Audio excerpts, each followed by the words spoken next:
The letter fell from Elena Hartley's hands the moment she read the last line, and her heart began to pound so hard she could hear it in her ears. She was not invited. She would not be allowed to go. Her stepmother, Margot Voss, had made that clear before Elena had even finished reading the words on the page.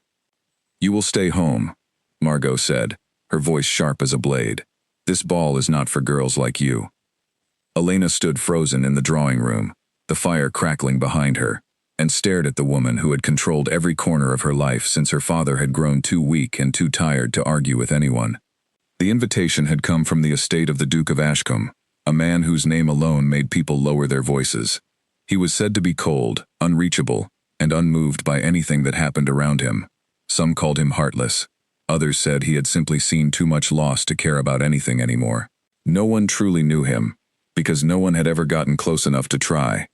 But every family with any standing in the county had received an invitation to his ball, and Margot intended for her own daughter, Colette, to be the one who caught his eye.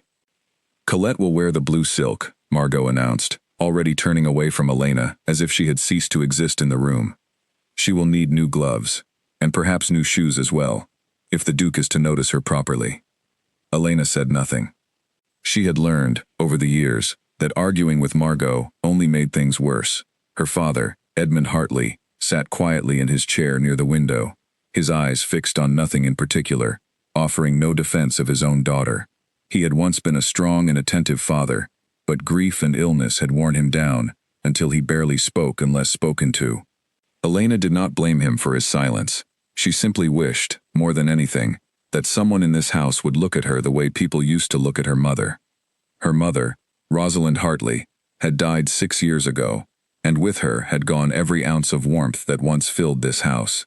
Margot had married Edmund only a year later, bringing Colette with her, and from that day forward, Elena had become a shadow in her own home. She was given the smallest room, the oldest clothes, and the least amount of attention a person could receive, while still technically living under the same roof as her family. That evening, after supper, Elena climbed the narrow stairs to the attic, a place she often went when she needed to feel close to something that had not been taken from her. Boxes and trunks lined the walls, covered in dust, holding pieces of a life that no longer existed. In the corner, beneath a folded blanket, sat a trunk that had belonged to her mother. Elena knelt beside it and opened the lid slowly, as she always did, careful not to disturb the fragile memories inside. There, folded with care, was a gown the color of deep garnet, trimmed with delicate lace along the sleeves. Elena remembered her mother wearing it once, years ago, at a small gathering that now felt like it belonged to another lifetime entirely. She lifted the gown gently and held it against herself, feeling the soft fabric against her fingers. A voice startled her from the doorway. "I wondered if you would come up here tonight." Elena turned to see Agnes Whitmore, the housekeeper who had served the family since before Elena was born. Agnes had known Rosalind well, and in the years since her passing, she had become the closest thing to a mother Elena had left. "I was not invited to the ball," Elena said quietly, still holding the gown. "I heard," Agnes replied, stepping closer. "The whole house heard, I imagine. Lady Margot does not exactly whisper when she wants something known." Elena let out a small, tired laugh, though there was no real humor in it. "She wants Colette to marry a duke who is feared by half the county. I do not understand why she thinks that will bring her happiness." "She does not care about happiness," Agnes said plainly. "She cares about position. Those are very different things, and I fear she has never learned to tell them apart." Elena looked down at the gown again, running her fingers over the lace. "This was hers, wasn't it? I remember it, just barely." Agnes nodded, her expression softening. "Your mother wore that gown the night she met your father. She told me once that she felt like herself in it, more than in any other dress she owned. She said fine clothes were not about being seen by others, but about remembering who you were underneath them." Something stirred in Elena's chest, a small flicker of defiance she had not felt in a long time. She thought of her mother, of the warmth that had once filled every room in this house, and she thought of the years she had spent shrinking herself smaller and smaller, so as not to draw attention, so as not to give Margot a reason to punish her further. "I want to go," Elena said suddenly, surprising even herself. "I want to go to the ball." Agnes studied her for a long moment, and Elena braced herself for a warning. for caution, for someone to remind her of her place, the way everyone else always did. Instead, Agnes smiled, a rare and genuine smile that reached all the way to her tired eyes. "Then we shall have to make certain that gown fits you," Agnes said. "It will need altering. Your mother was taller than you, and slimmer in the waist. But there is time before the ball, if we begin tonight." Elena felt a rush of gratitude so strong it nearly brought tears to her eyes. "You would help me? Even knowing what Margot would say if she found out?" "Margot does not own every kindness in this house," Agnes said firmly. "Your mother showed me kindness when I had nothing and no one. I intend to return the favor to her daughter, invitation or not." Over the following days, Elena and Agnes worked in secret, stealing moments late at night, when the rest of the household had gone to sleep. Agnes brought a needle and thread from her own quarters, careful never to let Margot notice anything missing or out of place. Elena learned to pin the fabric along the seams, to take in the waist bit by bit, to hem the skirt so it would not drag beneath her feet. Her fingers grew sore from the work, but she did not mind. Each stitch felt like a small act of reclaiming something that belonged to her. During the day, Elena continued her usual chores around the house, fetching, cleaning, and tending to tasks that Colette never had to touch.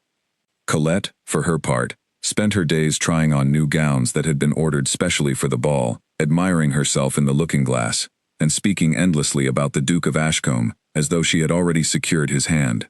"They say he has a scar along his jaw," Colette said one afternoon, twirling in front of the mirror in a dress of pale yellow silk. "From the war, I believe. Mother says it makes him look distinguished."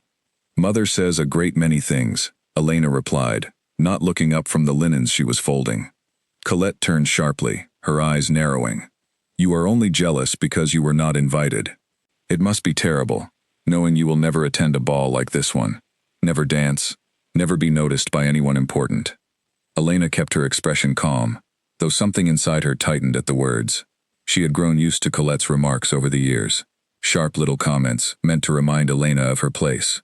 But tonight, knowing what waited for her in the attic, knowing the gown that was slowly taking shape beneath Agnes's careful hands, Elena felt something different rise within her. Not anger exactly, but a quiet certainty that she would not remain invisible forever. "Perhaps," Elena said simply, and left the room before Colette could say anything more. As the days passed, whispers about the Duke of Ashcombe traveled through the town like wildfire. Some said he had inherited his title after a tragedy that had claimed most of his family, leaving him alone at a young age to manage lands and responsibilities far beyond what any young man should have to bear. Others claimed he had grown cold and distant on purpose, choosing solitude over the company of people who only wanted access to his wealth and title. A few even whispered that he had refused every marriage proposal brought before him, no matter how advantageous, because he trusted no one enough to let them close. Elena found herself thinking about these stories more than she expected to. She wondered what kind of man hid behind such a fearsome reputation, and whether anyone had ever bothered to look past it. She did not dream of catching his attention the way Colette did.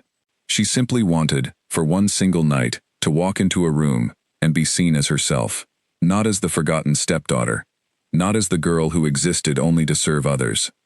3 nights before the ball, Agnes held up the finished gown for Elena to see.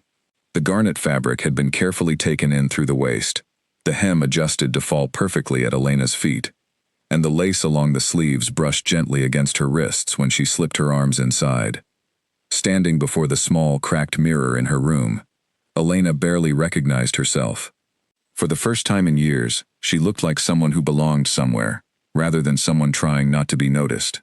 "You look like her," Agnes whispered, tears gathering in the corners of her eyes. "You look just like your mother." Elena turned slowly, watching the fabric move around her, feeling something close to hope settle in her chest. She did not know what the ball would bring, whether she would be welcomed or turned away at the door, whether Margot would discover her plan before she ever had the chance to leave the house. But for the first time in a long while, Elena felt something stronger than fear guiding her forward. She felt ready. Outside her window, the moon hung low over the quiet countryside, and somewhere beyond the hills, the estate of the Duke of Ashcombe stood waiting, its halls being prepared for a night that would change more lives than anyone in that house could yet imagine. Elena did not know it then, but the careful stitches she and Agnes had sewn into that old garnet gown were about to carry her into a story far larger than the small, quiet life she had known until now.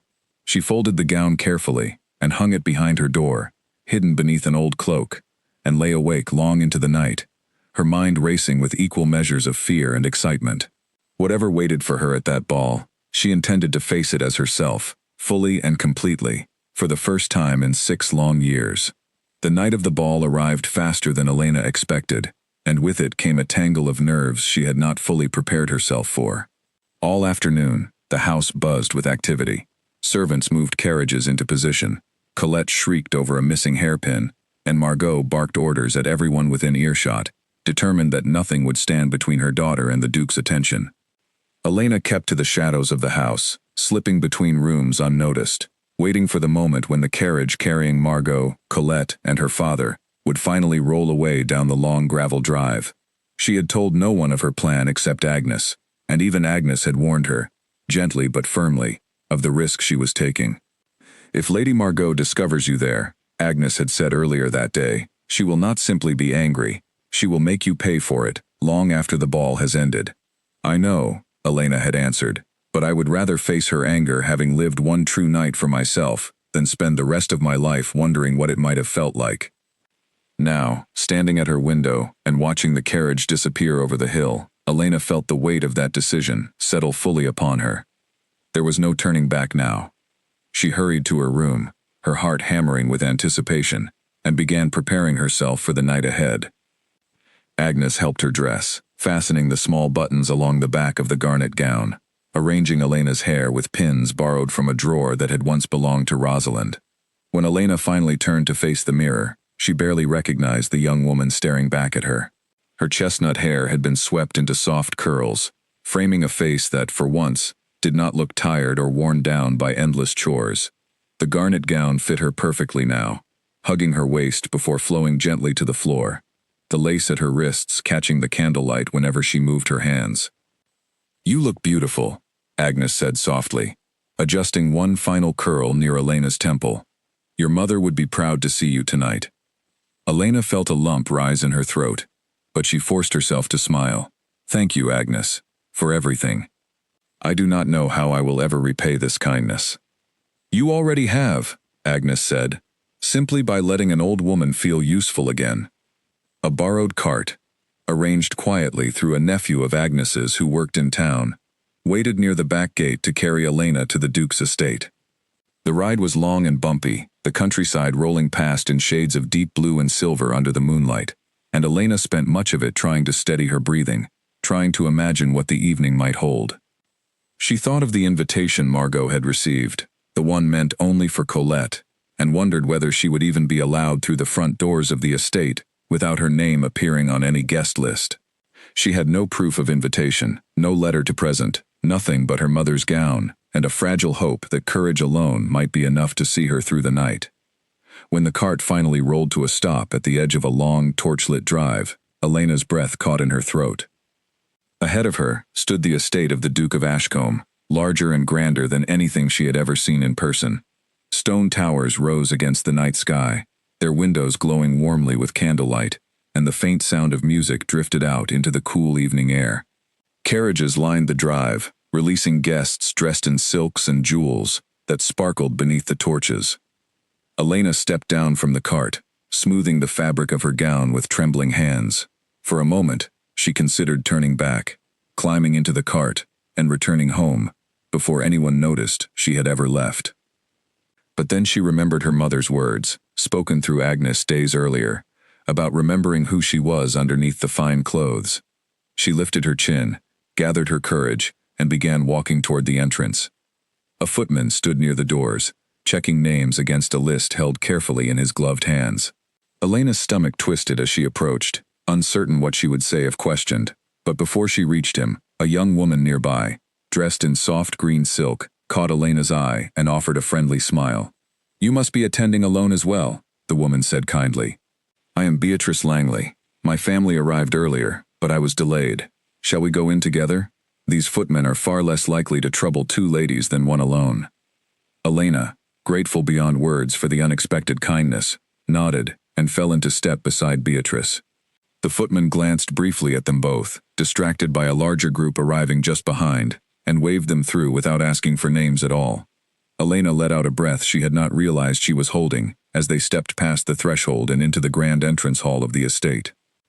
The inside of the mansion was even more overwhelming than the exterior had suggested. Enormous chandeliers hung from the ceiling, dripping with crystal that scattered light across polished marble floors. Guests moved in elegant clusters, their laughter and conversation blending together into a low, constant hum beneath the music drifting from the ballroom ahead. Elena had never seen anything so grand in all her life, and for a moment, she simply stood still, taking it all in. "Come," Beatrice said, tugging gently at Elena's arm. "The ballroom is this way. I do hope there is dancing soon. I have been looking forward to this evening for weeks."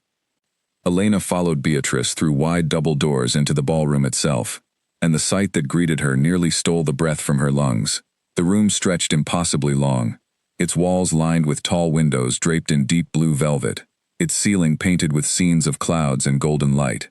Dozens of couples already moved across the floor in slow, graceful patterns, while musicians played from a raised platform at the far end of the room. Elena scanned the crowd, half expecting to spot Margot or Colette among the guests, but the room was far too vast and far too crowded for her to easily locate anyone in particular. She allowed herself to relax slightly, reassured that she could remain unnoticed among so many unfamiliar faces. "There he is," Beatrice whispered suddenly, nodding toward the far end of the room. "The Duke himself. He rarely mingles, you know. Most nights he simply stands near the windows and watches everyone else enjoy themselves." Elena followed Beatrice's gaze and found herself looking at a tall figure standing apart from the crowd, dressed in dark formal clothing that seemed to absorb the light around him rather than reflect it. Even from a distance, Elena could sense a certain stillness about him, a quiet intensity that set him apart from every other guest laughing and dancing nearby. His dark hair was neatly combed, though a few strands fell loosely across his forehead, and though she could not clearly see his face from this distance, something about the way he held himself, straight-backed and unmoving, made her understand immediately why so many people spoke of him with a mixture of fascination and fear. "They say he has not danced with anyone in years," Beatrice continued, lowering her voice further. "Not since his family passed. Some believe he never will again." Elena felt an unexpected pang of sympathy toward a man she had never met. She wondered what it must feel like to stand at the center of your own celebration and feel so entirely separate from everyone around you. The music shifted, and Beatrice was soon pulled away by a young gentleman eager for a dance, leaving Elena standing near the edge of the room, watching the swirl of color and movement before her. She did not mind being alone. In truth, she welcomed the chance simply to observe, to exist within this beautiful world for a while, without needing to explain herself to anyone. She wandered slowly along the perimeter of the ballroom, admiring the paintings that lined the walls, the delicate carvings along the columns, the way candlelight caught in the crystal glasses carried by passing servants. For the first time in years, Elena felt something close to peace settle over her, a quiet sense that she belonged, if only for this one borrowed night, among people who had no idea where she truly came from. She did not notice, at first, the pair of sharp eyes that had locked onto her from across the room. Margot stood near a cluster of noblewomen, half listening to their conversation about trade routes and marriage prospects. When her gaze happened to drift toward the edge of the ballroom, she froze mid-sentence, her wine glass pausing halfway to her lips, as recognition crashed over her like cold water. The garnet gown, the chestnut curls, the unmistakable posture of a girl she had spent 6 years trying to keep hidden from every room that mattered. "It cannot be," Margot muttered under her breath, setting her glass down with a sharp clink against a nearby table. She excused herself from the group without waiting for a reply, and began making her way through the crowd, weaving between dancing couples and clusters of chatting guests, her eyes never leaving the figure standing near the far windows. With every step closer, her disbelief hardened into something far more dangerous: fury. Elena, unaware of the storm approaching, remained near the windows, watching the dancers with quiet fascination. She did not see Margot until the woman was nearly upon her, her face pale with barely contained rage, her hands already trembling with the effort of holding herself together in front of so many witnesses. "You," Margot hissed, low enough that only Elena could hear. "How dare you come here? How dare you wear that gown?" Elena's stomach dropped, all the warmth and peace she had felt only moments earlier evaporating instantly. "Margot, please," she whispered, glancing anxiously at the guests nearby, who had not yet noticed the tension building between them. "Not here." "You were forbidden," Margot continued, her voice rising slightly, despite Elena's plea. "You were told, clearly, that this ball was not for girls like you. And yet here you stand, parading yourself in your mother's gown, as though you belong among these people." "I only wanted one night," Elena said quietly, her voice trembling despite her efforts to remain calm. "One night to feel like myself. I am not trying to take anything from Colette. I only wanted to be here." But Margot was no longer listening. Something had shifted in her expression, a dangerous mixture of humiliation and rage that Elena had seen only rarely in the years they had lived together, and each time it had ended badly. Margot's eyes darted briefly toward the far end of the ballroom, toward the tall, still figure of the Duke standing near the windows, and something in her gaze hardened further, as though she feared Elena's presence threatened something far greater than mere family embarrassment. "You will leave this instant," Margot said, her voice low and shaking with barely controlled fury, "before you humiliate this family any further than you already have." Elena straightened her shoulders, drawing on whatever remaining courage she could summon. "I have done nothing to be ashamed of. I only wanted to attend a ball, as any other young woman might." The words seemed to strike something raw within Margot, some deep and festering resentment that had been building for years, waiting for exactly this moment to finally break free. Her hand shot out before Elena could react, gripping the delicate lace at Elena's shoulder, and in one violent motion born from years of buried anger, Margot yanked hard enough to tear the fabric along the seam. The sound of ripping cloth cut through the music like a blade, and for one horrifying moment, the world around Elena seemed to slow to a crawl. Gasps rippled outward from the nearest guests as the torn fabric slipped from Elena's shoulder, the delicate lace hanging loose and ruined against her arm. The music did not stop entirely, but several musicians faltered, their notes stumbling as heads throughout the ballroom began turning toward the commotion near the windows.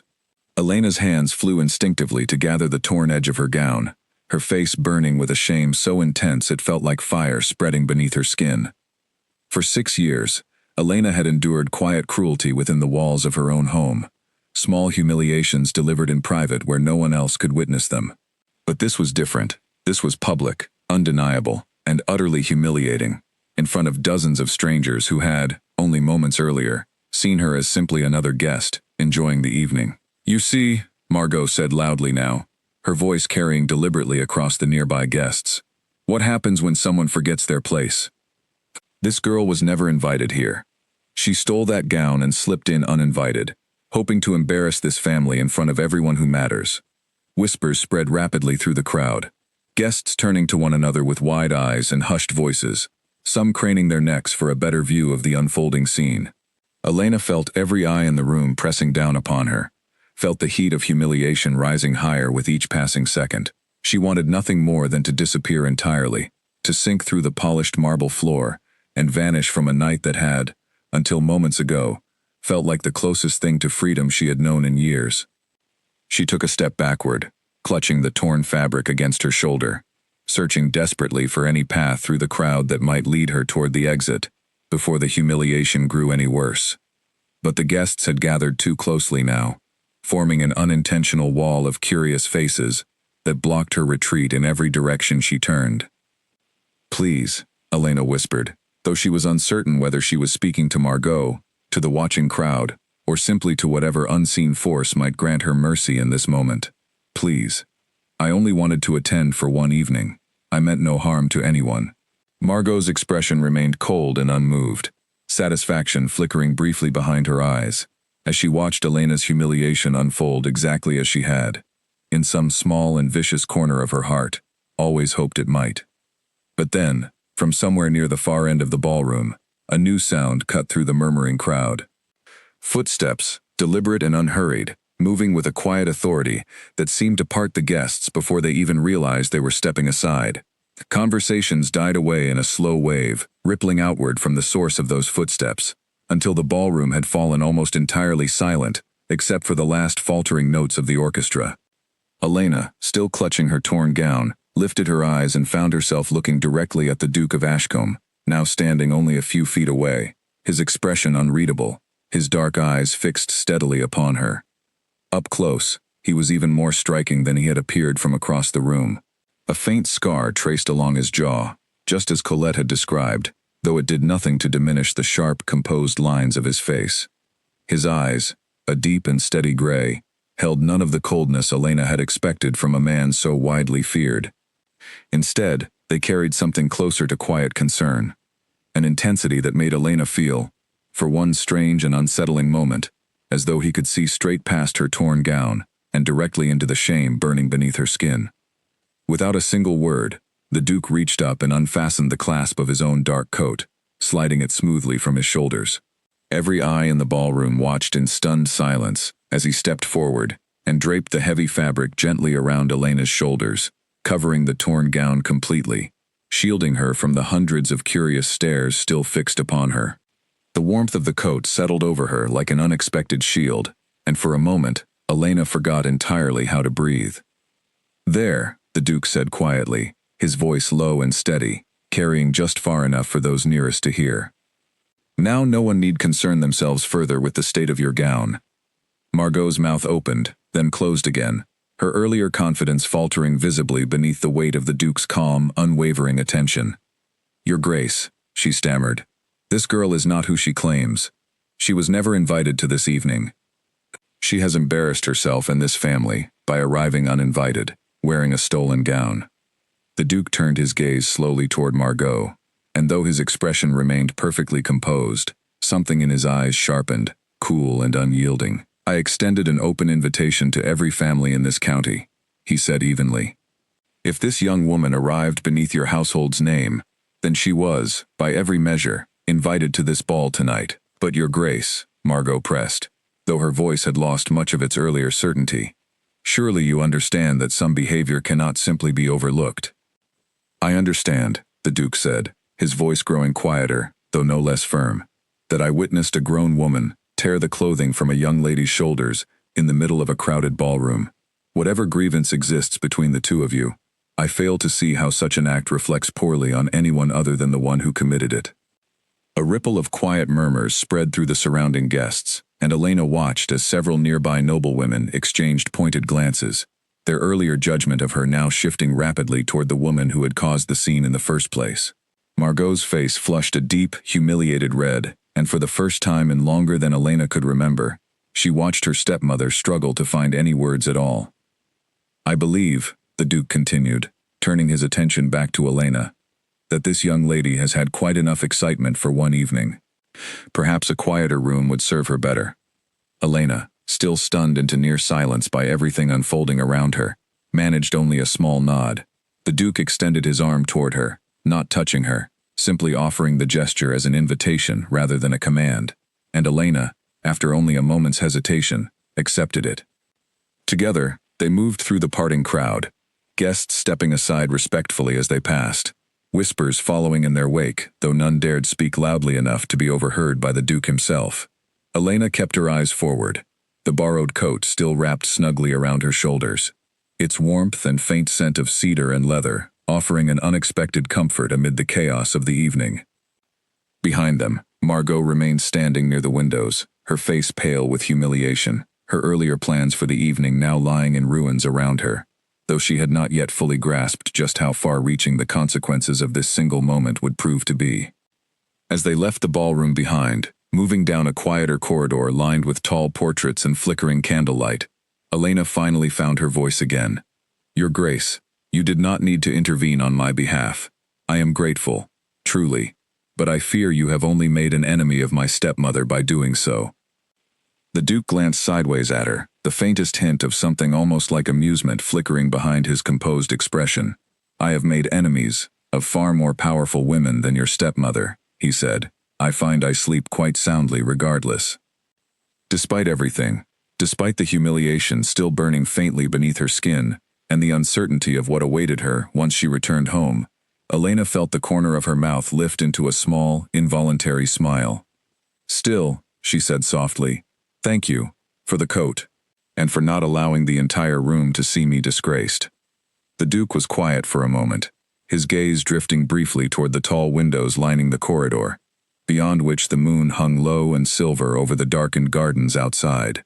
"I did not act tonight out of pity," he said finally, his voice quieter now, more careful than before. "I acted because cruelty, wherever I find it, deserves to be answered. Nothing more complicated than that." Elena studied his profile for a long moment, taking in the sharp line of his jaw, the faint scar tracing along it, the quiet steadiness that seemed to radiate from him, despite everything the county whispered about his supposed coldness. Whatever reputation had followed this man through the years, whatever fear his name inspired among strangers, Elena found herself wondering, for the first time, whether any of it had ever truly reflected who he actually was. They reached a small private study near the end of the corridor, its door slightly ajar, warm firelight spilling out into the hallway beyond. The Duke gestured for her to enter, and Elena, still wrapped in his coat, still trembling faintly from the events of the evening, stepped through the doorway into a room that felt, for reasons she could not entirely explain, far safer than any place she had known in years. The study was small compared to the grand rooms Elena had passed through earlier, but it felt far warmer, filled with tall bookshelves, a crackling fireplace, and a single window that looked out over the moonlit gardens below. The Duke closed the door quietly behind them, giving Elena a moment to gather herself, though she remained standing near the center of the room, uncertain what was expected of her now. "Please, sit," the Duke said, gesturing toward a chair near the fire. "You have had a difficult evening. There is no need to stand on ceremony here." Elena lowered herself into the chair, still clutching the edges of his coat around her shoulders, grateful for its warmth as the last traces of adrenaline began to fade from her body, leaving behind only exhaustion and a lingering ache of embarrassment. The Duke moved to a small table near the window, poured 2 glasses of water from a pitcher resting there, and offered one to Elena before settling into the chair across from her. For a long moment, neither of them spoke. The fire crackled softly between them, casting flickering shadows across the walls, and Elena found herself studying the man seated across from her, trying to reconcile the composed, thoughtful figure before her with the frightening rumors that followed his name through every drawing room in the county. "You must think me terribly foolish," Elena said finally, breaking the silence. "Sneaking into a ball uninvited, wearing my mother's old gown, only to be humiliated in front of half the county." "I think nothing of the sort," the Duke replied evenly. "I think you wanted, quite understandably, to attend an evening meant to be enjoyed by everyone in this county, regardless of what your stepmother believed you deserved." Elena glanced up at him, surprised by the directness of his response. "You do not even know me, Your Grace. How can you be so certain of my intentions?" "Because I recognize the look in your eyes," he said quietly. "I have seen it before, in my own reflection, more times than I care to admit.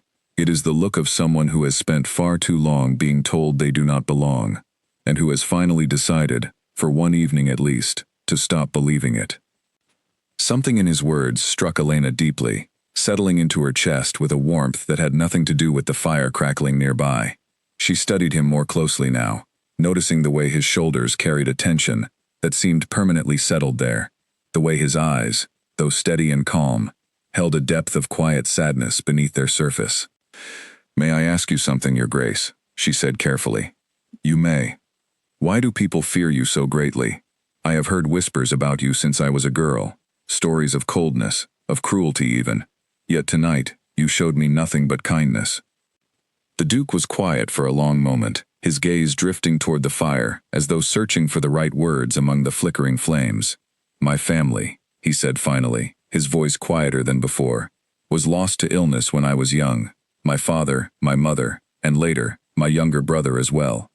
I inherited this title and these lands before I had fully grown into a man capable of carrying such responsibility. In the years since, I have learned that most people who seek my company do so not because they care for me, but because they care for what I possess." Elena's heart ached at the quiet grief threaded through his words. "That must be a lonely way to live," she said softly. "It is," he admitted. "Though I confess, I had grown so accustomed to it that I rarely noticed the loneliness anymore. Until tonight, perhaps." Elena felt her cheeks warm slightly at the implication behind his words, though she said nothing, unsure how to respond to such an admission from a man she had only just met. Instead, she looked down at the coat still wrapped around her shoulders, running her fingers absently along its dark fabric. "I should return this to you," she said, "and return home, before my absence causes further trouble." The Duke nodded slowly, though something in his expression suggested reluctance. "I will have a carriage prepared for you, but keep the coat for now. It will serve you better than whatever remains of your gown beneath it."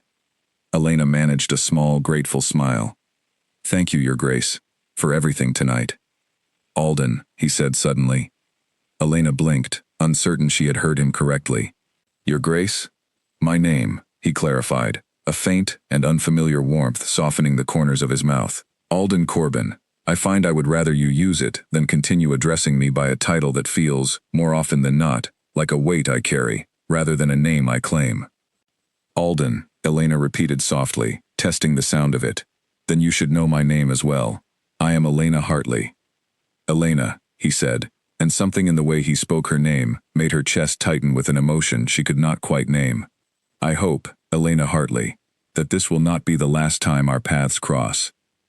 Before Elena could respond, a soft knock sounded at the study door, and a servant entered to announce that a carriage had been prepared.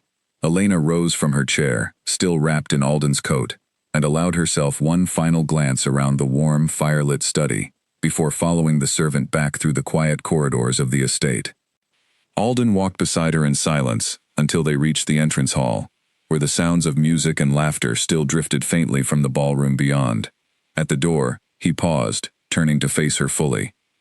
"Be careful returning home," he said quietly. "I suspect your stepmother's anger has not yet fully cooled." Elena nodded, a flicker of anxiety returning at the thought of what awaited her once she arrived back at the house. "I will manage, Your Grace. I always have." "Alden," he corrected gently, and Elena felt another small smile tug at her lips despite everything. "Alden," she repeated. He watched her climb into the waiting carriage, and as the horses pulled away from the estate, Elena turned back one final time to see him still standing at the entrance, watching until the carriage disappeared entirely into the darkness beyond the gates. The ride home passed in a blur of exhaustion and quiet reflection.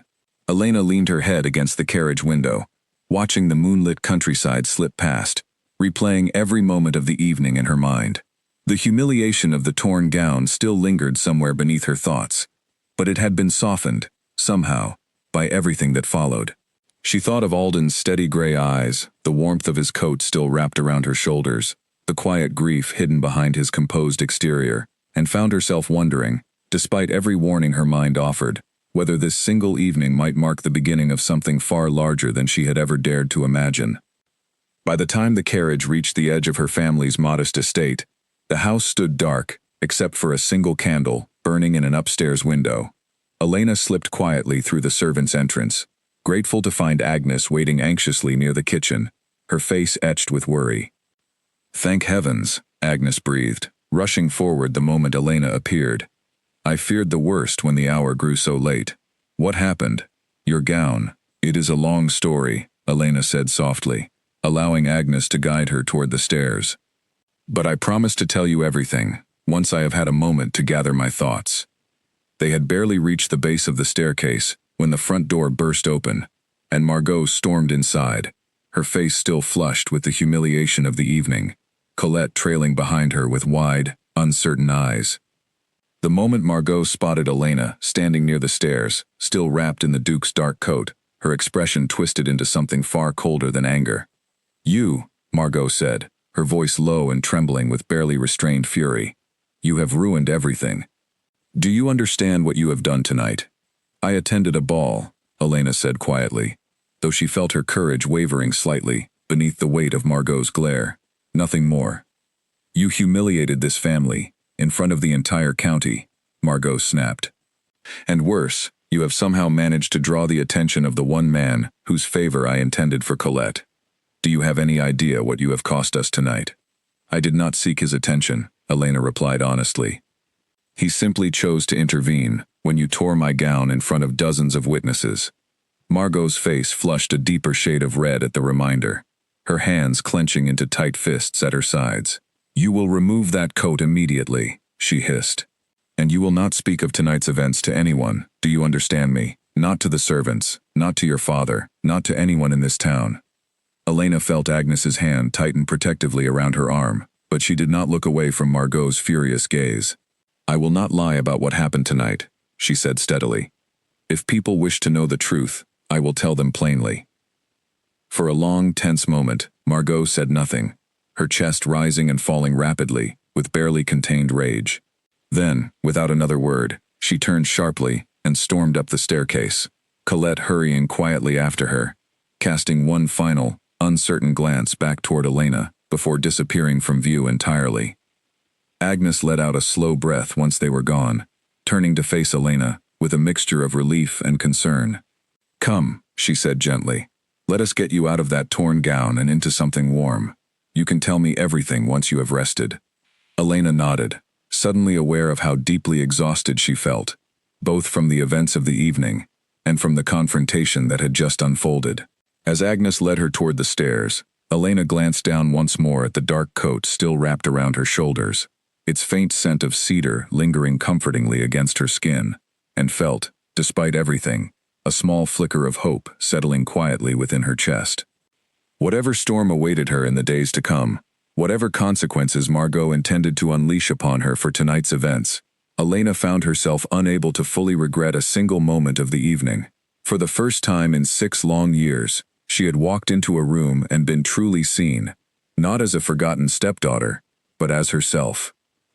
And somewhere across the county, within the quiet walls of his own grand estate, Alden Corbin stood at his study window long after the last carriage had departed, staring out into the darkened gardens, his thoughts lingering on a young woman in a garnet gown, who had, in a single evening, managed to stir something within him that he had long believed permanently buried. Morning arrived with a cold, gray light that seeped through Elena's window, and with it came the full weight of what the previous night had truly cost her.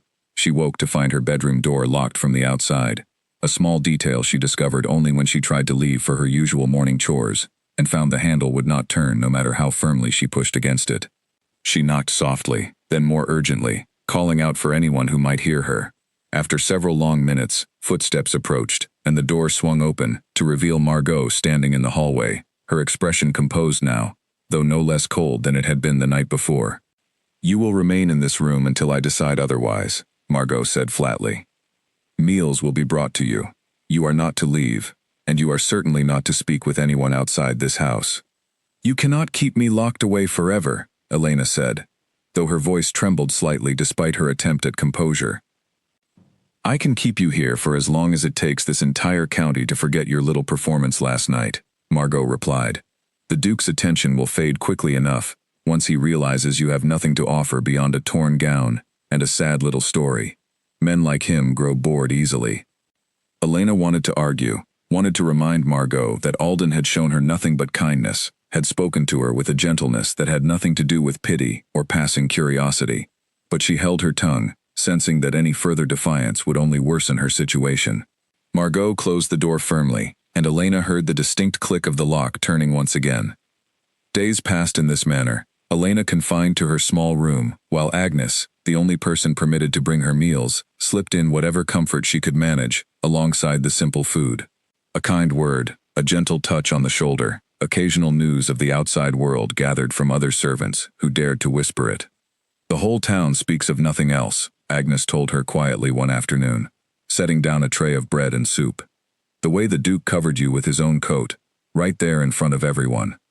People say they have never seen him show such attention to anyone, not since his family passed."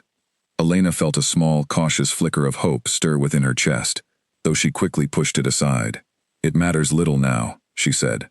"I am locked away in this room, and he has no way of knowing where I am, or what has become of me." "Do not lose hope so quickly," Agnes said, squeezing her hand gently. "Kindness such as his does not simply vanish overnight."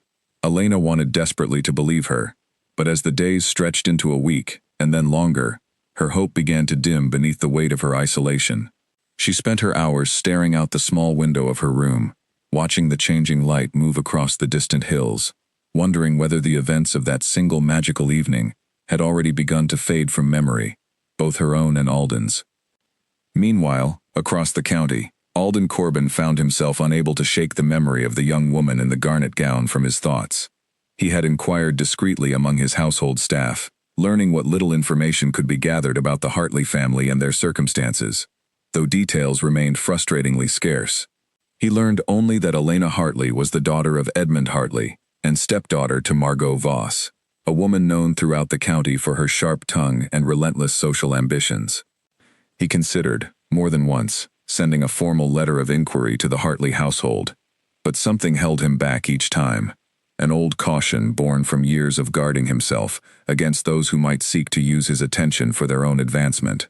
Yet the memory of Elena's quiet courage, her willingness to speak truthfully, even in the face of her stepmother's fury, lingered with him in a way he could not easily dismiss. It was Beatrice Langley, the young woman who had helped Elena slip past the footmen on the night of the ball, who finally provided Alden with the information he sought.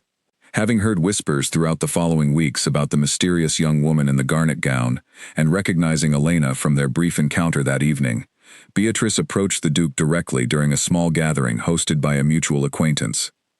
"Your Grace," Beatrice said carefully, approaching him near the edge of the gathering, "I could not help but notice your continued interest in the young woman from your ball. I believe I may know something of her circumstances, if you are still curious." Alden turned his full attention toward her, his composed expression betraying only the faintest hint of eagerness. "I would be grateful for any information you might share, Miss Langley." Beatrice recounted what little she knew, her own brief friendship with Elena that evening, and the rumors she had since heard regarding the girl's confinement within her own household following the events of the ball. "I have not seen her since that night," Beatrice admitted, "nor has anyone else in town, as far as I am aware. Some say her stepmother has forbidden her from leaving the house entirely." A cold, quiet anger settled over Alden as he listened, though he kept his expression carefully neutral. He thanked Beatrice for her honesty, and excused himself from the gathering shortly after, his mind already working through the details of what needed to be done. He would not simply stand aside and allow cruelty to continue unchecked, not when he had the power and position to intervene. The following morning, he summoned his most trusted aide, Nathaniel Cross, a steady and quietly capable man who had served alongside Alden through some of the darkest years following his family's passing. "I need information regarding the Hartley household," Alden said, pacing slowly across his study, as morning light spilled through the tall windows. "Their finances, their standing within the county, and most importantly, confirmation of how Elena Hartley is currently being treated within that home." Nathaniel raised an eyebrow slightly, though he asked no unnecessary questions. "I will see to it personally, Your Grace." Within days, Nathaniel returned with a full account. The Hartley family's finances, it turned out, were far more precarious than their outward appearance suggested. Edmund Hartley had accumulated significant debts in the years following his wife's passing, debts that Margot had worked tirelessly to conceal, through careful management of appearances and strategic social connections. Much of the family's continued standing within the county depended entirely on maintaining favorable relationships with wealthier families, connections that Margot clearly hoped to strengthen through Colette's advantageous marriage.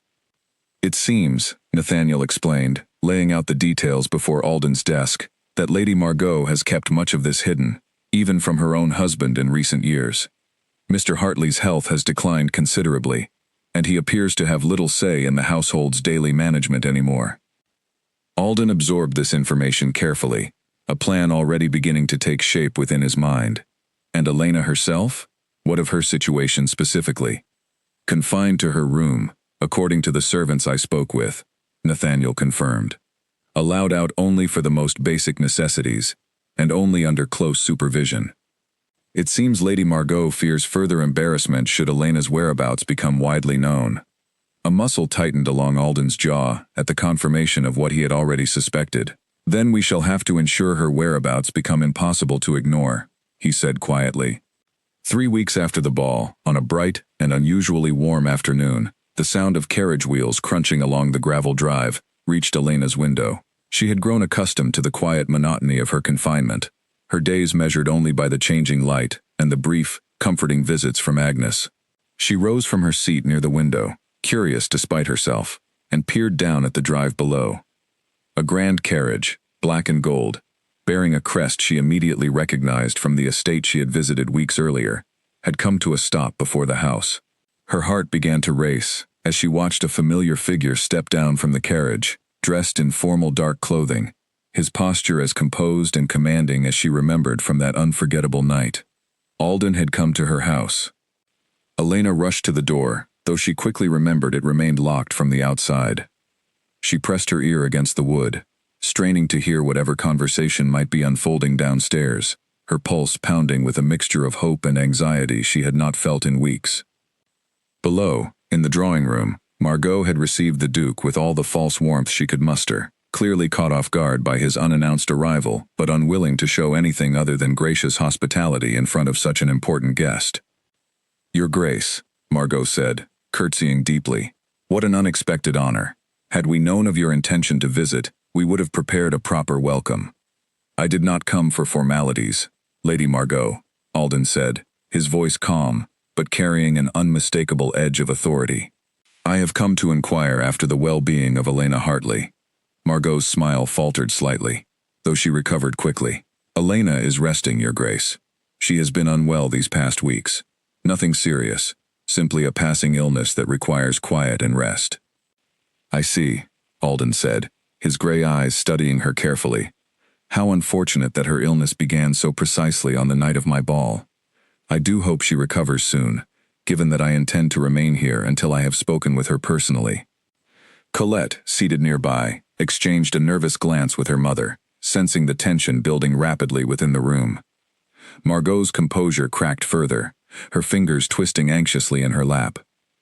"Your Grace, I assure you there is no need for such concern. Elena is perfectly—" "Lady Margot," Alden interrupted, his voice quiet but unmistakably firm. "I have spent the better part of 3 weeks gathering information regarding this household. I know of the debts your husband has accumulated. I know of the arrangements you have made to conceal them from public knowledge.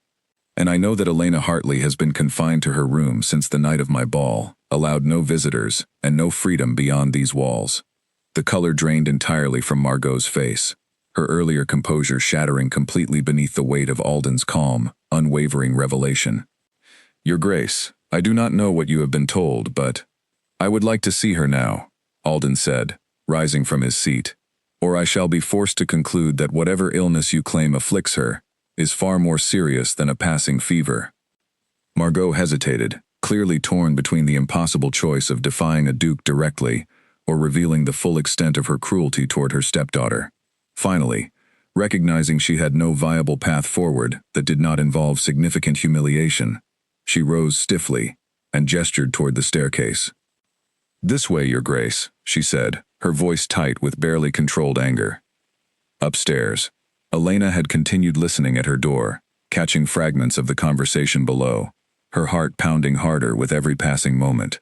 When she finally heard footsteps approaching her door, followed by the distinct sound of a key turning in the lock, she stepped back, uncertain what to expect. The door swung open, and there stood Alden, his expression softening the moment his eyes found hers, relief and quiet fury mingling together behind his composed exterior. "Elena," he said softly, stepping into the room. "Alden," she breathed, relief flooding through her so suddenly that she felt momentarily lightheaded. "You came." "I should have come sooner," he said, his voice carrying genuine regret.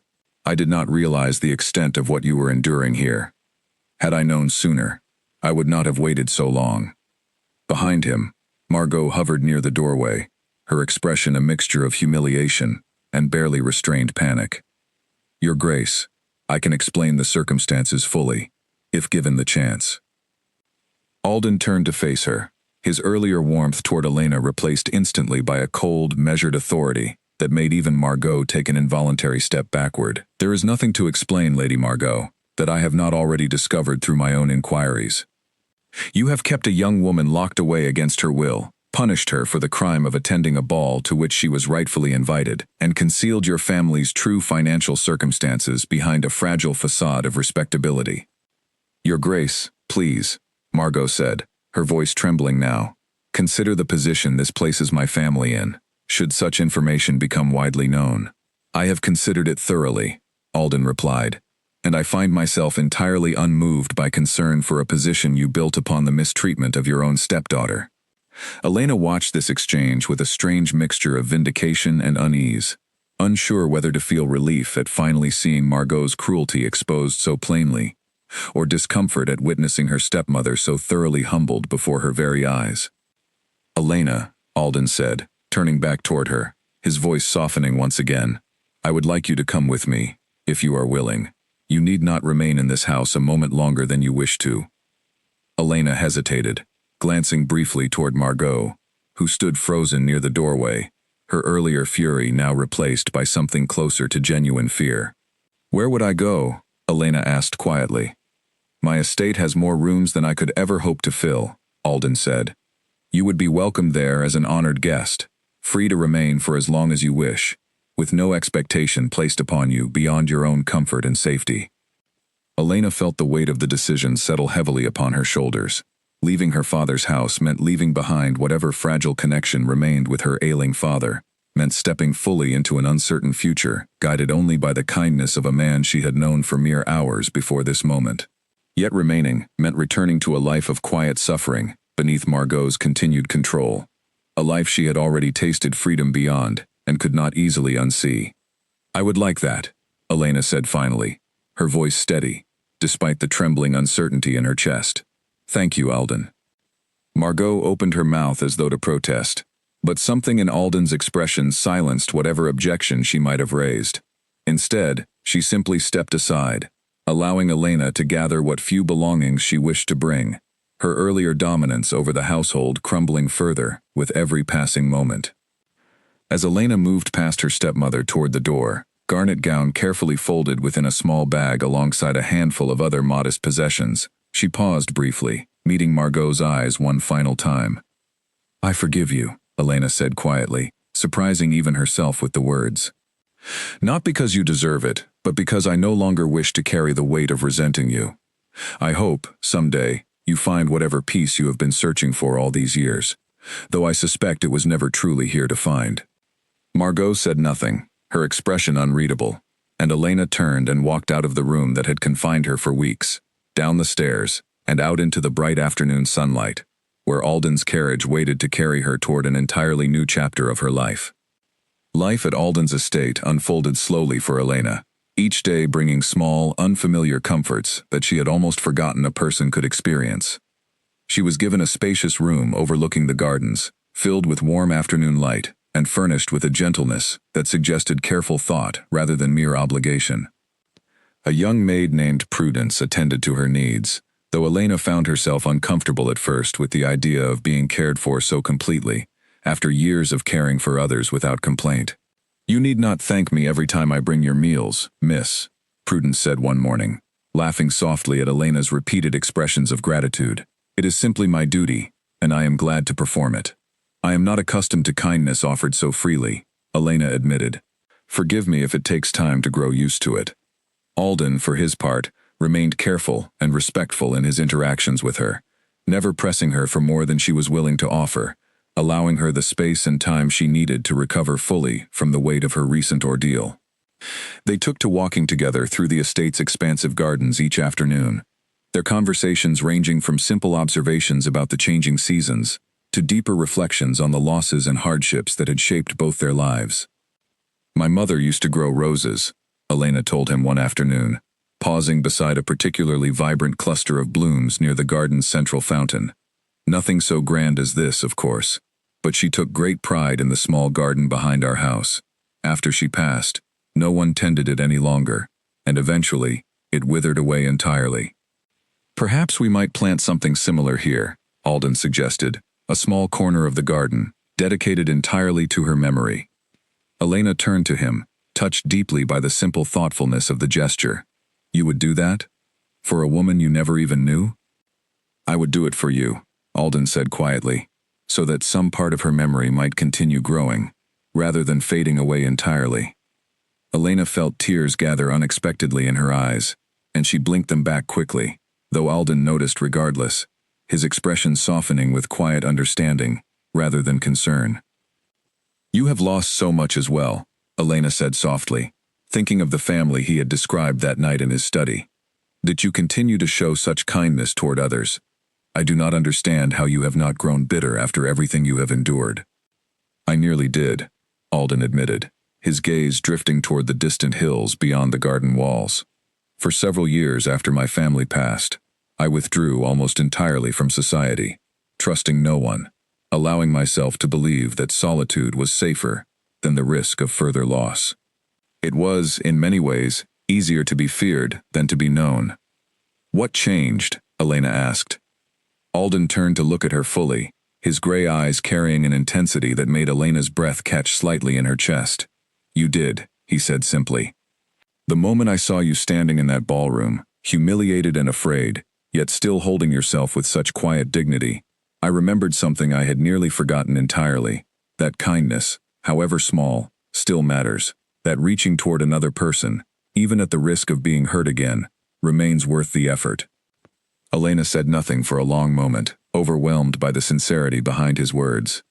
Finally, she reached out and gently took his hand, an act that felt simultaneously terrifying and entirely natural.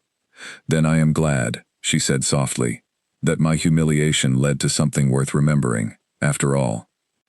They stood together in comfortable silence as the afternoon sun began its slow descent toward the horizon, the garden around them filled with the quiet hum of insects and the distant call of birds settling into the trees for the evening. For the first time in longer than either of them could easily recall, neither felt the need to guard themselves against the possibility of genuine connection. Word of Elena's departure from her family home spread quickly through the county, carried along by servants, tradesmen, and the ever-watchful eyes of local gossips eager for fresh material to discuss over afternoon tea.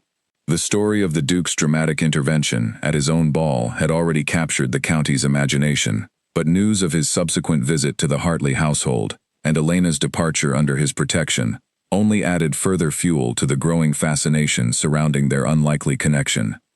Margot, meanwhile, found herself increasingly isolated as the true nature of her treatment toward Elena became widely known. Invitations that had once arrived regularly began to dwindle, replaced instead by polite but distant excuses whenever she attempted to secure her family's place within the county's social gatherings. Even Colette, who had once dreamed so vividly of capturing the Duke's attention, found herself facing whispered judgment wherever she went, guilt by association with her mother's now infamous cruelty. "This is your fault," Margot snapped at Colette one evening, several weeks after Elena's departure, as they sat together in the increasingly quiet drawing room of their home. "If you had simply captured his attention as intended, none of this would have happened." "It was never going to happen, Mother," Colette replied, her voice carrying an unfamiliar edge of exhaustion. "He never looked at me the way he looked at her. Not once, not even before everything happened at the ball." Margot fell silent, unable to argue against a truth she had long refused to acknowledge. Her carefully constructed plans, built upon years of manipulation and quiet cruelty, had crumbled entirely in the span of a single evening, undone not by grand schemes or clever maneuvering, but by the simple, unshakable presence of genuine kindness meeting genuine cruelty head-on. Edmund Hartley, watching from the sidelines of his own household as everything unfolded, found himself stirred from his long silence by the events of recent weeks. He had allowed his wife's control over the household to grow unchecked for far too long, his grief over Rosalind's passing leaving him unable or unwilling to intervene on his daughter's behalf when she needed him most. Now, faced with the undeniable evidence of Elena's suffering under his own roof, something within him finally awakened. "I should have protected her," he said quietly one evening, sitting alone in his study, staring at a small portrait of Rosalind that had remained hidden away in a drawer for years. "I failed her, just as I failed you, by allowing my grief to blind me to what was happening around me." He resolved, in that quiet moment, to seek out his daughter and offer whatever apology and support remained within his power to give, though he knew such efforts would likely arrive far too late to undo the years of neglect that had already passed between them. Nearly 2 months after Elena's arrival at Ashcombe, Alden announced plans for a modest gathering at his estate, a smaller and far more intimate affair than the grand ball that had first brought Elena into his life. He explained the invitation carefully to Elena over breakfast one morning, watching her reaction closely as he spoke. "I understand, if the thought of another gathering feels overwhelming," he said gently, "given everything that occurred at the last one. I would not ask this of you if I did not believe it might offer something valuable." Elena considered his words carefully, memories of that humiliating night still lingering somewhere beneath the surface of her thoughts, though they had softened considerably in the weeks since. "What kind of gathering did you have in mind?" "Something small," Alden explained. "A dinner, followed by quiet conversation, limited to a handful of families, whose company I trust.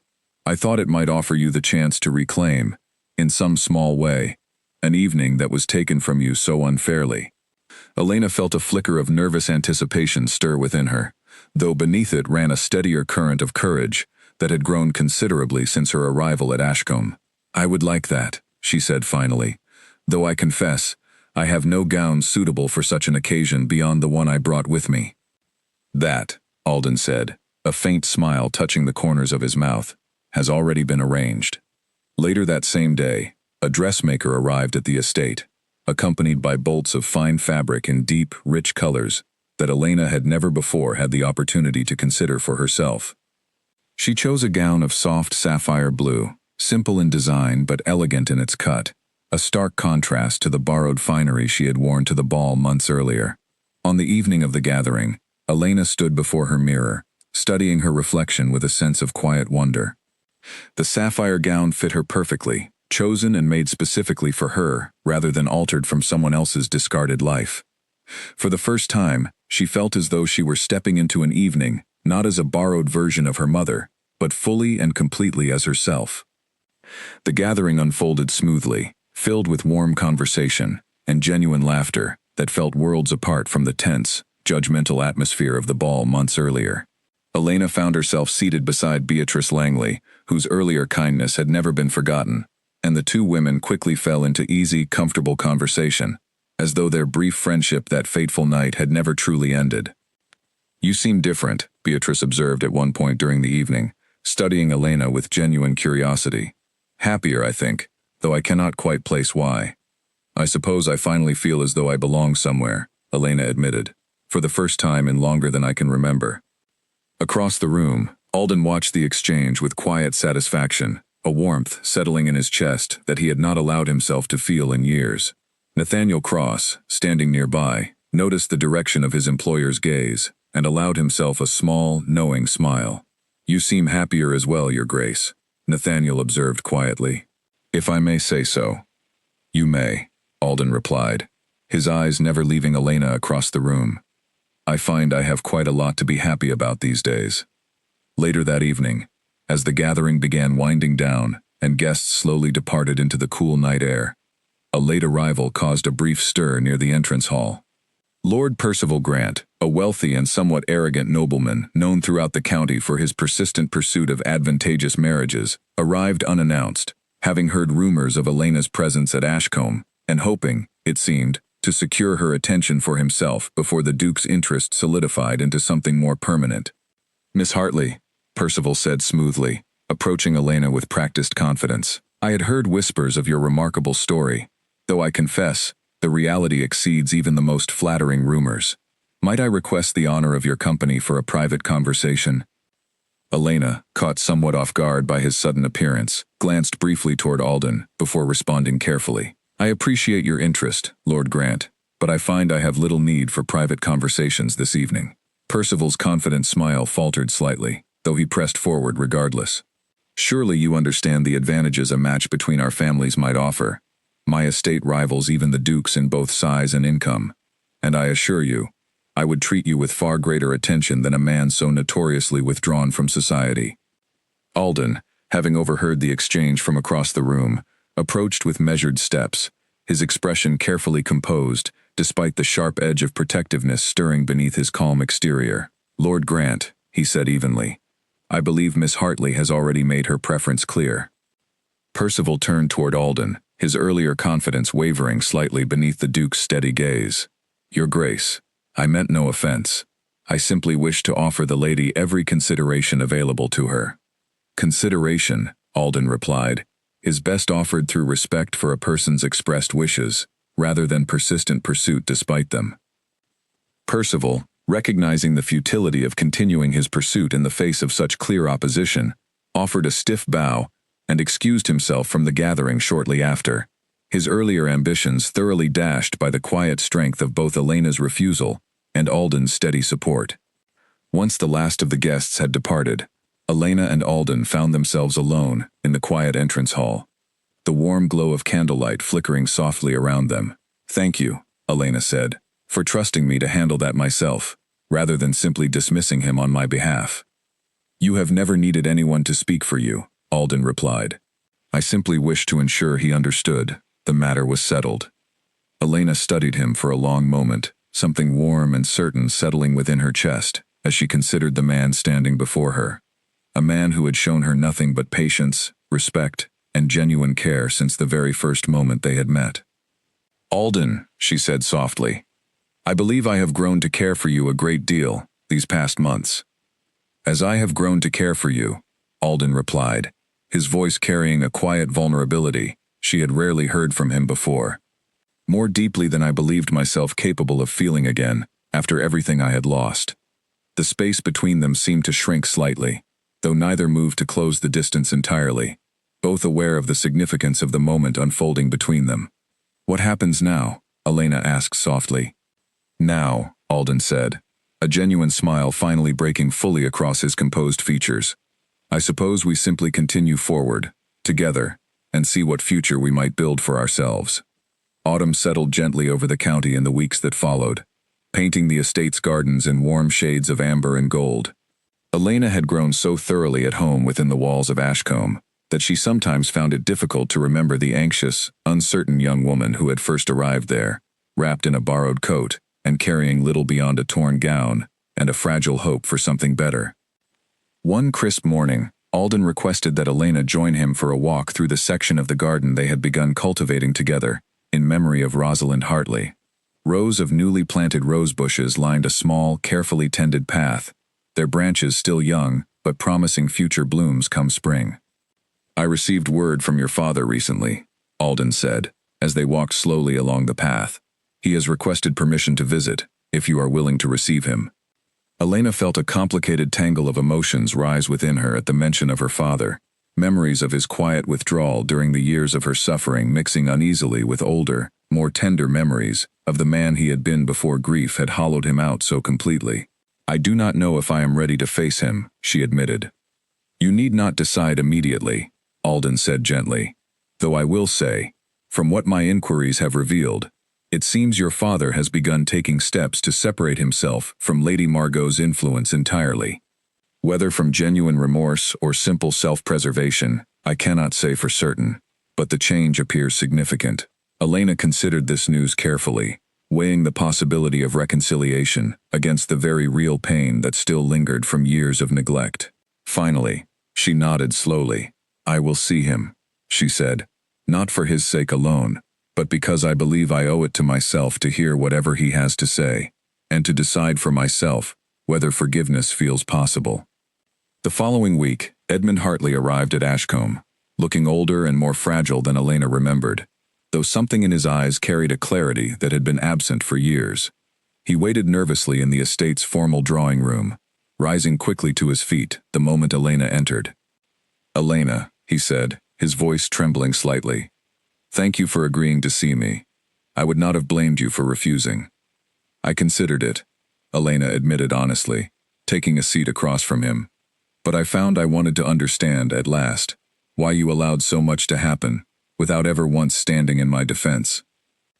Edmund lowered his gaze, shame evident in every line of his weathered face. "I lost myself, after your mother passed," he said quietly. "I allowed grief to consume me so completely that I failed to notice how deeply you suffered in the years that followed. It is no excuse, I know, simply the truth, however poorly it reflects on me. You allowed Margot to control everything," Elena said, though her voice carried more sorrow now than anger. "You allowed her to treat me as though I did not belong in my own home." "I know," Edmund said, tears gathering in his tired eyes. "And I will carry that failure with me, for the remainder of my days. I can only hope, in time, that you might find it within yourself to forgive me, though I understand fully, if such forgiveness takes longer than I have left to earn it." Elena studied her father for a long moment, searching for the man she remembered from her earliest childhood memories, the one who had once lifted her onto his shoulders in the garden behind their old house, who had laughed freely and loved deeply, before loss had stripped that warmth away entirely. She found traces of him still present, buried beneath years of grief and weakness, and something within her softened, despite the pain that still lingered. "I forgive you," she said finally, "though it will take time to rebuild what was lost between us. I am willing to try, if you are willing to become, once again, the father I remember from before."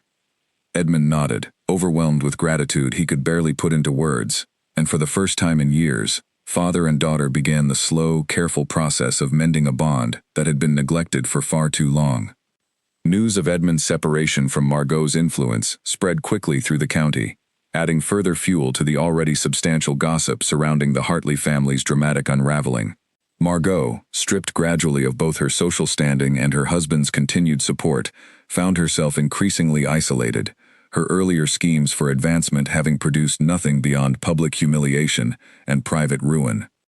Colette, meanwhile, having witnessed firsthand the consequences of her mother's relentless ambition, began quietly distancing herself from Margot's influence as well, seeking instead a simpler, more honest path forward, free from the constant pressure of securing advantageous connections through manipulation and cruelty. Several weeks later, on a clear evening, beneath a sky scattered with stars, Alden invited Elena to join him once again in the garden they had cultivated together, now beginning to show the first signs of new growth, despite the approaching winter chill. "I have been thinking," Alden said, as they stood together near the newly planted roses, "about everything that has unfolded since the night I first saw you standing in my ballroom. I have thought about how quickly and completely you changed the course of my life, simply by existing exactly as yourself, without pretense or apology." Elena turned to face him fully, her heart beginning to race at the seriousness evident in his expression. "Alden?" He reached into his coat and withdrew a small velvet box, opening it carefully to reveal a delicate ring set with a single, deep garnet stone, chosen deliberately, Elena realized immediately, to echo the color of the gown that had first brought them together. "Elena Hartley," Alden said, his voice steady, despite the vulnerability evident in his eyes. "I have spent years believing myself incapable of loving again, convinced that solitude offered greater safety than the risk of further loss. You have shown me, through nothing more than your own quiet courage and genuine kindness, that such solitude was never truly safety at all, simply another form of loss I had chosen for myself. Will you do me the honor of becoming my wife?" Tears gathered freely in Elena's eyes now, joy and disbelief mingling together, as she looked upon the man who had transformed her life so completely, in the span of only a few short months. "Yes," she said, her voice thick with emotion. "Yes, Alden, I will marry you." He slipped the ring gently onto her finger, and as he drew her into his arms beneath the star-scattered sky, Elena felt, for the first time in longer than she could remember, that she had finally found, not just a place where she belonged, but a home, built entirely on genuine love, rather than obligation or fear. News of the engagement traveled through the county faster than any scandal that had preceded it, and this time, the whispers carried something closer to warmth than judgment. The story of the forgotten stepdaughter and the feared duke had already captured the imagination of everyone who heard it, and now, with the announcement of their upcoming marriage, the tale seemed to soften something within the hearts of even the most hardened gossips. Preparations for the wedding began almost immediately, though Elena insisted on a celebration far simpler and more intimate than the grand affairs typically expected of a duke's marriage. Alden agreed readily, understanding without needing to be told that Elena had spent enough of her life feeling overwhelmed by circumstances beyond her control, and wishing instead for a day that felt genuinely her own. Agnes Whitmore, overjoyed at the news, traveled to Ashcombe personally to help Elena prepare, insisting on being present for every step of the process, despite her advancing years. "I promised your mother I would look after you," Agnes said, tears gathering in her eyes, as she helped Elena select fabric for her wedding gown. "I only wish she could see you now, radiant and finally free." "She is here, in a way," Elena said softly, thinking of the garnet gown that had started everything, now carefully preserved and displayed within a glass case in her private sitting room, a reminder of both where she had come from and how far she had traveled since. "I feel her with me, every single day."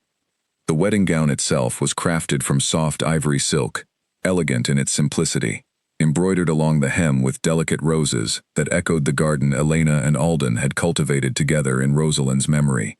When Elena finally stood before the mirror on the morning of her wedding, she felt none of the anxious uncertainty that had accompanied her that fateful night months earlier. Instead, she felt only a quiet, steady confidence in the life she had chosen for herself. Edmund Hartley, present and sober-minded for the occasion, walked his daughter down the aisle with visible pride, the earlier fragility in his expression replaced now by genuine joy at witnessing his daughter's happiness firsthand. Their relationship remained a work in progress, built slowly through patient effort on both sides, but the love between them, long buried beneath years of grief and neglect, had begun to flourish once again. Margot did not attend the ceremony. Her invitation extended out of simple courtesy rather than genuine expectation, and Elena felt no particular sorrow at her stepmother's absence. Instead, she focused entirely on the faces of those who had chosen, through genuine kindness rather than obligation, to stand beside her throughout her journey. Agnes, seated in the front row, wept openly with joy throughout the entire ceremony.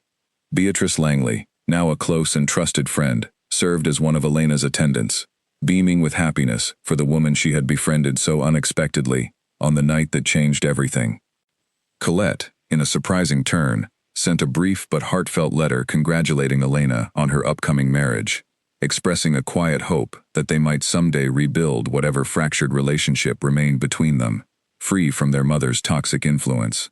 Elena read the letter with cautious optimism, recognizing in Colette's words the same quiet desire for genuine connection that had once driven her own search for belonging.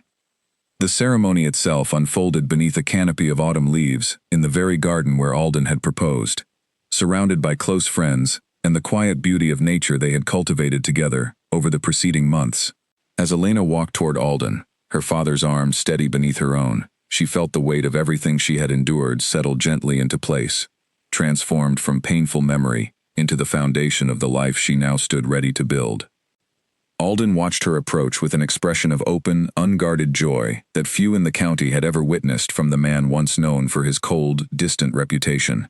Whatever fear his name had once inspired seemed, in this moment, entirely forgotten, replaced instead by the simple truth of a man deeply and genuinely in love. "You look every bit as beautiful as you did that first night," Alden whispered as she reached his side, "though I confess, I much prefer seeing you smile rather than fighting back tears." "I have you to thank for that smile," Elena whispered back, her eyes bright with happiness. Their vows were simple and heartfelt, spoken not for the benefit of watching guests, but as genuine promises exchanged between two people who had each, in their own way, learned the painful cost of loneliness and the immeasurable value of being truly seen. When Alden finally kissed his new wife beneath the golden autumn leaves, the small gathering erupted into genuine, joyful celebration, free from the judgment and cruelty that had once threatened to define Elena's story entirely. In the years that followed, Ashcombe transformed gradually from a quiet, guarded estate into a warm and welcoming home, filled increasingly with laughter, music, and the comfortable presence of true friendship. Elena took an active role in managing the estate's affairs alongside her husband, earning genuine respect throughout the county not through inherited title or manipulation, but through consistent kindness and quiet wisdom that reminded everyone who met her of exactly why Alden had fallen so completely in love with her in the first place.